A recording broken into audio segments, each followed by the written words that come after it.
Welcome to smart education XYZ। आज हम कक्षा 10 की गणित की वर्कबुक का वर्कशीट 2 हल करेंगे और इसके सभी सवालों को बड़ी आसानी से हल करने का प्रयास करेंगे। चलो आज का पहला क्वेश्चन देखते हैं। आज का पहला क्वेश्चन है संख्याओं 6 और 20 का अभाज्य गुणनखंड विधि से HCF ज्ञात कीजिए, यानी कितना होगा। चलो हम लिख लेते हैं। हमारे पास एक तो 6 है, ये कितना है बच्चों 20 है। चलो हम भाग दे लेते हैं।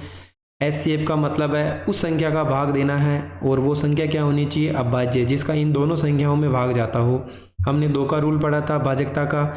जिस संख्या का इकाई का अंक 0, 2, 4, 6, 8 में से हो उसमें किसका भाग जाएगा बच्चों, 2 का। यहाँ पे 6 है, 2 का भाग जाएगा। यहाँ पर 0 है, 2 का भाग जाएगा। चलो 2 का दे लेते हैं 3 बार और 10 बार।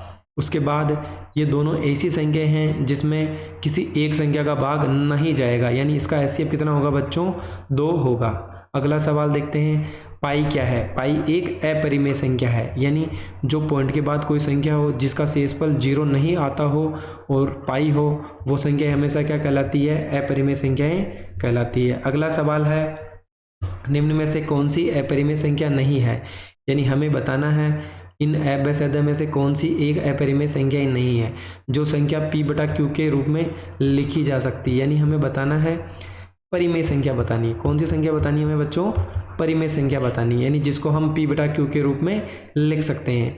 देखो 2√3 है, ये भी रूट से बाहर नहीं आ सकता 3, तो ये भी एक अपरिमेय संख्या है। 21 और 35 किसी का वर्गमूल होता नहीं है, ये दोनों भी एक अपरिमेय संख्या है।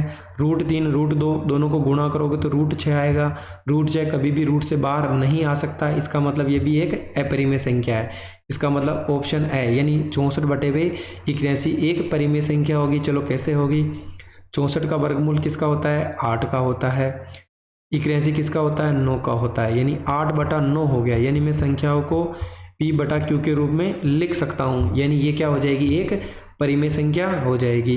5 - √2 कौन सी संख्या है। हमेशा याद रखना, अगर किसी संख्या के साथ प्लस माइनस गुणा और भाग का चिन्ह हो और साथ ही रूट में कोई संख्या हो, यानी किस में हो, रूट में, यानी रूट की कोई संख्या हो साथ में प्लस माइनस गुणा और भाग का चिन्ह हो, तो वो हमेशा क्या होगी, अपरिमेय संख्या कहलाएगी, कभी भी परिमेय संख्या नहीं होगी। यहाँ पर देखो √2 एक अपरिमेय है और एक क्या है, परिमेय संख्या है, यानी एक परिमेय और अपरिमेय के बीच में माइनस का चिन्ह है, चाहे प्लस का हो, चाहे गुणा हो, चाहे क्या हो, भाग का चिन्ह हो, हमेशा कौन सी संख्या कहलाती है, वो अपरिमेय संख्या कहलाती है।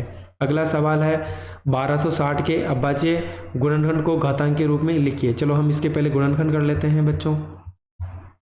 इकाई का अंक कितना है, 0, यानी 2 का भाग जाए कितनी बार, 6 बार। फिर 6 में कितनी बार जाएगा, 3 बार और 0। वापस 2 का भाग देंगे, कितनी बार जाएगा बच्चों, 3 बार, 1 बार और 5 बार। लास्ट में इकाई का अंक 5 आ गया, 2 का नहीं जाएगा। 3 का कैसे चेक करेंगे, सभी अंकों को जोड़ लो।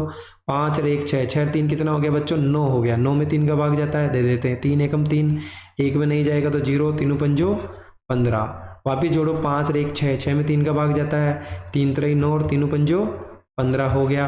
5 और 3 8 हो गया, 8 में 3 का भाग नहीं जाता। अगली अभाज्य संख्या क्या है बच्चों, 5 है। अभाज्य का मतलब है जिसमें खुद का भाग जाता हो। हम हमेशा इन्हीं संख्याओं का भाग देते हैं, इसलिए तो हम क्या बोलेंगे इसको, अभाज्य गुणनखंड। चलो 5 का भाग देते हैं बच्चों, कितनी बार जाएगा, 7 बार। 7 में 7 का भाग 1 बार जाएगा, यानी हमारे गुणनखंड कितने हो गए बच्चों, 1260 बराबर 2 × 2 × 3 × 3 × 5 × 7। घात के रूप में लिख लेते हैं। 2 2 बार आ रहे हैं, यानी 2 की पावर 2। 3 भी 2 बार आ रहे हैं, 3 की पावर 2। 5 × 7, यानी 1260 का अभाज्य गुणनखंड यही होगा। अगली संख्या है 55 और 88 का LCM निकालना है, मैंने यानी लसा पे निकालना है, वो कितना होगा। चलो सबसे पहले हम इसके गुणनखंड कर लेते हैं, यानी 55 और 88 है। चलो हम पहले इसके गुणनखंड करके देख लेते हैं। एक तरफ 55 में किसका भाग जाएगा बच्चों, 2 का भाग नहीं जाएगा, 3 का भी नहीं जाएगा, 5 का जाएगा कितनी बार, 11 बार। 11 अभाज्य संख्या है, इसमें 11 का ही जाएगा, यानी हम लिख सकते हैं 5 और 11 इसका एक गुणनखंड होगा। इसी प्रकार हम 88 का निकाल लें। इकाई का अंक 8 यानी 2 का भाग जाएगा कितनी बार, 44 बार। 4 भी एक इकाई का अंक कितना है, एक 4 है, यानी 2 का भाग दो, कितनी बार जाएगा बच्चों, 22 बार। 2 वापिस 2 का भाग जाएगा, इकाई अंक है 11। 11 का भाग 11 में कितनी बार जाएगा, 1 बार, यानी हम इसको लिख सकते हैं 2 × 2 × 2 × 11, या हम इसको कह सकते हैं 2 की पावर 3 × 11। दो संख्या हो गई हमारे पास, क्या निकालना है हमें, एलसीएम निकालना है। अगर कोई संख्या कॉमन है तो बड़ी पावर लेंगे, यानी 5 है, यहाँ पर 2 की पावर 3 है, कॉमन नहीं है, ऐसा ही लिख दो। 5 दोनों में क्या नहीं है, ऐसा ही लिख दो। 11 दोनों जगह है, दोनों की पावर सेम है, 1 है, यानी ऐसा का ऐसा ही इसको लिख देंगे। चलो अब इसका आंसर निकाले। 2 की पावर 3 कितना होता है बच्चों, 8।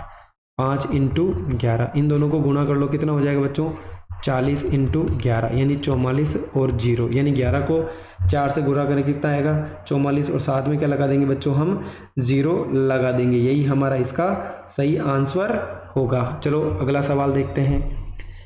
सवाल नंबर 7 है, संख्याएं 4052 और 12576 का हमें एचसीएफ बताना है, यानी ऐसी संख्या बतानी है जिसमें दोनों का भाग जाता हो। चलो सबसे पहले हम इसके गुणनखंड लिख लेते हैं, यानी 4052 12567, एक तरफ इनके गुणनखंड कर लेते हैं। यानी अगर हम इसमें किसका भाग दे बच्चों, इकाई का अंक 2, 2 का भाग जाएगा, यानी 2 0 2 और 6 बार गया। वापिस इकाई अंक 6, 2 का भाग देंगे, 1 0 1 और 3। उसके बाद 1 0 1 3, यानी 1013 एक अभाज्य संख्या है, इसमें किसी का ही भाग नहीं जाएगा, यानी खुद का भाग जाएगा। तो हमारे टुकड़े क्या हो जाएंगे, 2 की पावर 2 और 1013। इसी प्रकार अगला देखते हैं हम। अगली संख्या है हमारे पास कितनी है बच्चों, 12576। लास्ट में 6 है, 2 का भाग देंगे, यानी 6 2 8 और 8, यानी 62 88 हो गया बच्चों। वापिस इकाई अंक 8, 2 का भाग देंगे, यानी 3 बार, 1 बार, 4 बार और 4 बार। वापिस इकाई अंक 4, 2 का भाग जाएगा, 1 बार, 5 बार, उसके बाद 7 बार और फिर 2 बार। वापिस 2 का भाग जाएगा बच्चों, कितनी बार जाएगा, 7 बार, 8 बार और 6 बार। वापिस 2 का भाग जाएगा बच्चों, कितनी बार जाएगा, 3 बार, 9 बार और 3 बार। अब देखो यहाँ पे इकाई अंक 0 2 4 6 8 नहीं है, इसका मतलब अब हम किसका भाग देंगे, इसके अंदर 3 का चेक करते हैं। 9 और 3 12 और 3 15, 15 में 3 का भाग देते हैं। देखें 3 एकम 3, 3 3 9 और 3 एकम 3, यानी कितना आ जाएगा, 1 3 1 आ जाएगा। और 131 क्या है, एक अभाज्य संख्या, यानी इसमें इसका भाग ही जाएगा, यानी 1 बच गया। यानी इसके गुणनखंड कितने हो गए, 2 कितनी बार आ रहा है, 5 बार आ रहा है, यानी 2 की पावर 5 इंटू 3 1 बार आ रहा है, फिर 131 आ रहा है। हमें क्या बताना बच्चों, इसका ऐसे ये बताना है, जो कॉमन हो उसकी छोटी पावर लेंगे, यानी 2 की पावर 2 2 की पावर 5, यानी 2 दोनों जगह है, छोटी पावर क्या होगी, 2 की पावर 2 ही होगी। यानी इसका आंसर कितना होगा बच्चों, इसका आंसर होगा 4, क्योंकि 3 इसके अंदर है लेकिन ऊपर वाली संख्या में नहीं है। 131 नीचे ऊपर नहीं है और 1013 ऊपर है नीचे नहीं है, यानी 2 की पावर 2 ही कॉमन है। यानी आंसर कितना होगा बच्चों, इसका 4 होगा। अगला सवाल है, दो संख्याओं के एलसीएम व एचसीएफ के बीच संबंध बताइए। तो एक सूत्र होता है दो संख्याओं का, यानी एलसीएम इंटू एचसीएफ, और दो संख्याएं क्या हो जाएगी, ए और बी। माना कि ए और बी दो संख्याएं हैं तो इन दोनों को गुणा करें, वो किसके बराबर आता है, एलसीएम इंटू एचसीएफ। चलो अगली संख्या देखते हैं। 24 और 72 का एलसीएम बताना है, यानी 24 और 72 का हमें क्या बताना बच्चों, एलसीएम बताना है। गुणनखंड कर लेते हैं एक तरफ, 2 का भाग 2 बच्चों कितनी बार जाएगा, 12 बार। 2 का भाग कितनी बार जाएगा, 6 बार। 2 का भाग कितनी बार जाएगा, 3 बार। और 3 का भाग 3 में 1 बार, यानी हम कह सकते हैं 2 की पावर 3 इंटू 3 इसका एक गुणनखंड होगा। इसी प्रकार 72 ले लेते हैं बच्चों, इसमें 2 का भाग 2 कितनी बार जाएगा, 36 बार। फिर 2 का भाग 2 बच्चों कितनी बार जाएगा, 18। इकाई का अंक 8 है, वापिस 2 का भाग जाएगा, कितनी बार जाएगा, 9 बार। 3 में 3 का भाग कितनी बार जाएगा, 3 बार। और कितना आ जाएगा, 1, यानी 2 कितनी बार है, 3 बार। 3 कितनी बार है, इसके अंदर 2 बार है। यानी हमारा एलसीएम क्या होगा, जो कॉमन है उसको भी लेना है, उसकी बड़ी पावर लेनी है, जो कॉमन नहीं है उसकी ऐसा का ऐसा ही लिखना है। यानी 2 दोनों जगह है, यानी 2 की पावर 3 दोनों जगह है, ऐसा ही लिख देंगे।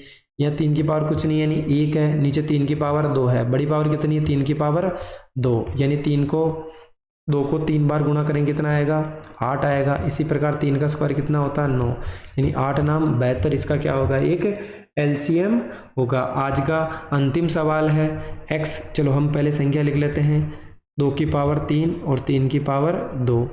y दिया है हमें 2 की पावर 2 और 3 की पावर 2। तो हमें बताना है कि इसका एलसीएम और एचसीएफ क्या होगा। देखो एलसीएम और एचसीएफ निकालते हैं।